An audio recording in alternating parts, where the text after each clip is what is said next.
बिस्मिल्लाहिर्रहमानिर्रहीम। अस्सलाम वालेकुम। फ़तेह जंग में नून लीग ने अपना जलसा रखा था और उसका टाइम था 4 बजे का और बंदा कोई भी नहीं था। मरीम नवाज़ ने गुस्से में आकर इन काउंसलर्स को जो इनके वहाँ पे बलदियाती इंतखाबात लड़ते हैं उनको गुस्से में आग बगोला होकर हुक्म दिया कि आप जो है ना अपने हलकों में जाएं और वहाँ से तकरीबन जो है ना वो एक काउंसलर 100 बंदा इकट्ठा करके लेके आए, उसको 1 लाख रुपए का इनाम दिया जाएगा। यानी उन्होंने प्राइज़ रख दिया अपना कि 1 लाख रुपया उस काउंसलर को मिलेगा जो अपने हलके में से एक एक लाख बंदा जो है ना वो लेके आएगा। 4 बजे से ये मुहिम शुरू हुई अपने बंदे इकट्ठे करने की, क्योंकि बंदा कोई आया ही नहीं रहा था। इन्होंने क्या किया, इन्होंने अपने हलकों में गए हैं, काउंसलर भागे भागे ये F16 पे ना सवार हो गए थे और अपने हलकों में चले गए। मरीम नवाज़ अब बैठी हुई इसकी मॉनिटरिंग कर रही थी कि फ़तेह जंग में जो है इन्होंने जलसा रखा है, तो अब इसका नतीजा क्या निकलेगा। बंदे इकट्ठे करने लगे, 6 बज गए कोई बंदा नहीं, 7 बज गए कोई बंदा नहीं। बड़ी मुश्किल से ना इन्होंने 9 बजे के करीब जो जा कर ना अपना जलसा अरेंज किया और बंदे इकट्ठे किए, जिसको इन्होंने दिखाया कि जी हमने पूरा जो है ना वो फ़तेह जंग जो है ना वो फ़तह कर लिया और हमारे इतने बंदे आ गए, इतनी अवाम आ गई। ये सारे पैसे दिए हुए अवाम थी जो वहाँ पे पहुँची है और उनको उन्होंने दिखाया कि जी हमने बहुत अवाम इकट्ठा कर लिया और ये जो है ना इमरान खान के ख़िलाफ़ हो गए हैं। पैसे से लोगों के ज़मीर खरीदते हैं, इनका शेवा ही यही है। इन्होंने पैसे देकर जो है ना वो लोगों को ख़रीदना है, जैसे इन्होंने इंतखाबात में किया है और जैसे इन्होंने नो कॉन्फिडेंस मोशन में इन्होंने किया।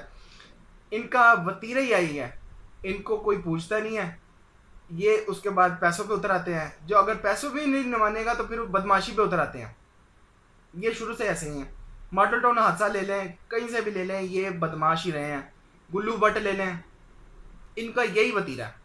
अब इन्होंने नई मुहिम शुरू कर दिया क्योंकि इनको पता है कि ये मई का महीना जो है ना इनके लिए बहुत मुश्किल है गुजारना। इन्होंने मुहिम चला दी है फ़ौज के ख़िलाफ़। अब फ़ौज के जो जर्नल्स हैं उनके ख़िलाफ़ इन्होंने बकवास करना शुरू कर दिया है। मरीम नवाज़ ने कहा है कि जी इमरान खान की हुकूमत जो थी वो फैज़ आब होती थी और फैज़ लेती थी। फैज़ की वजह से इसकी हुकूमत जो है ना वो तकरीबन पौने 4 साल जो है ना वो चल गई है। कहने का मतलब ये इनडायरेक्ट ये जनरल फैज़ जो हैं DGISI जो साबिक DGISI रहे हैं उनके बारे में ये बात करते हैं और फ़ौज पर ये तनकीद करना शुरू हो गए हैं कि अब जो है ना वो हम कीचड़ उछालें किसी तरीके फ़ौज पर, फ़ौज गंदी हो, फ़ौज के ऊपर जो है ना वो किसी तरीके की मुहिम चले और फ़ौज जो है ना वो या तो टेक ओवर कर ले या फिर फ़ौज जो है ना इनको खुद लेके आए। इनका यही जो है ना अब स्टांस रहा करेगा। इमरान खान जो इनके गीत गाता था आर्मी के और आर्मी के कहता था कि ये आर्मी ही हमारा सब कुछ है, आर्मी के बगैर हम कुछ नहीं है, और ये सच्ची बात भी है।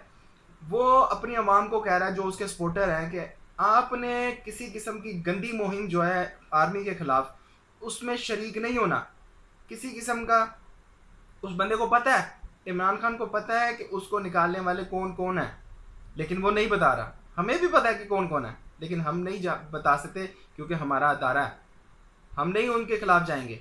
हमें पता है जो भी उनकी मजबूरी होगी उन्होंने निकाल दिया, चलें ठीक है, लेकिन जो गलती हुई है उसको सुधारें। अब इलेक्शन करवाएं और दूध का दूध और पानी का पानी करें।